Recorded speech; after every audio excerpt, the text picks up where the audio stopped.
तर बघा हे काय इलेक्ट्रोडायनामो टाईप ऑफ इन्स्ट्रुमेंट आहे. हे काय इलेक्ट्रोडायनामो टाईप ऑफ इन्स्ट्रुमेंट आहे. आता इलेक्ट्रोडायनामो टाईपमध्ये कोणतं आहे? इलेक्ट्रोडायनामो टाईप वॅटमीटर आहे. ओके, तर आपण इथं सप्लाय देतो, इनपुट सप्लाय. तर हे काय दोन फिक्स कॉईल आहे आणि एक मधात काय मूव्हिंग कॉईल आहे. तर बघा ह्या दोन फिक्स कॉईल दिसत आहेत ह्या दोन फिक्स कॉईल आणि मधली काय मूव्हिंग कॉईल जी फिरते. आणि जशी फिरते तसं तिथं काय होणार आहे? स्केलवर काय भेटणार आहे? डिफ्लेक्शन. ओके, हे डायल आहे आणि हे पॉइंटर आहे तुमचा. हे स्केल आहे, हे पॉइंटर आहे. तर हे सगळं कन्स्ट्रक्शन एका स्पिंडलवर कनेक्टेड आहे. स्पिंडल दोन बेरिंगमध्ये कनेक्टेड आहे.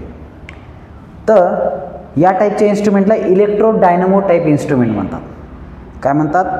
इलेक्ट्रोडायनामो टाईप इन्स्ट्रुमेंट. 4 टाईपचे इन्स्ट्रुमेंट आहेत. एक PMMC, एक MI, एक इलेक्ट्रोडायनामो आणि एक इंडक्शन टाईप. इंडक्शन टाईपमध्ये E shape U shape magnet असतं ते फिरतं आहे. ओके, तर बघा हे काय आहे? इलेक्ट्रोडायनामो टाईप इन्स्ट्रुमेंट. याच्यामध्ये 2 फिक्स कॉईल आहेत आणि मधात एक मूव्हिंग कॉईल आहे.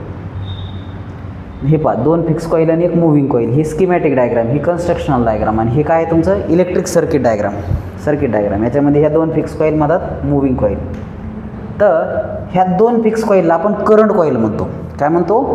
Current coil. हे करंट कॉईल आहे आणि मधात जी कॉईल आहे त्याला आपण प्रेशर कॉईल म्हणतो. तर याला आपण करंट कॉईल म्हणतो आणि याला आपण प्रेशर कॉईल म्हणतो. हा त्याचा सिम्बॉल आहे. कशाचा? इलेक्ट्रोडायनामो टाईप ऑफ इन्स्ट्रुमेंटचा. आता याच्यात काय होतं?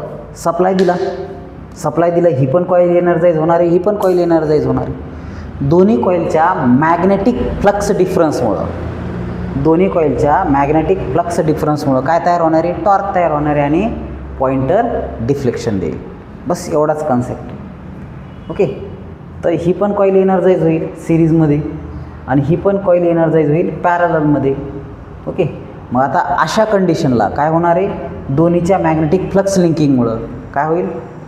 टॉर्क तयार होईल आणि टॉर्क तयार झाली की पॉइंटर डिफ्लेक्शन दाखवेल आणि यालाच आपण काय म्हणतो? इलेक्ट्रोडायनामो टाईप इन्स्ट्रुमेंट म्हणतो. तर हे सुद्धा अतिशय महत्त्वाचं इन्स्ट्रुमेंट आहे जे परीक्षेमध्ये विचारतात. ओके.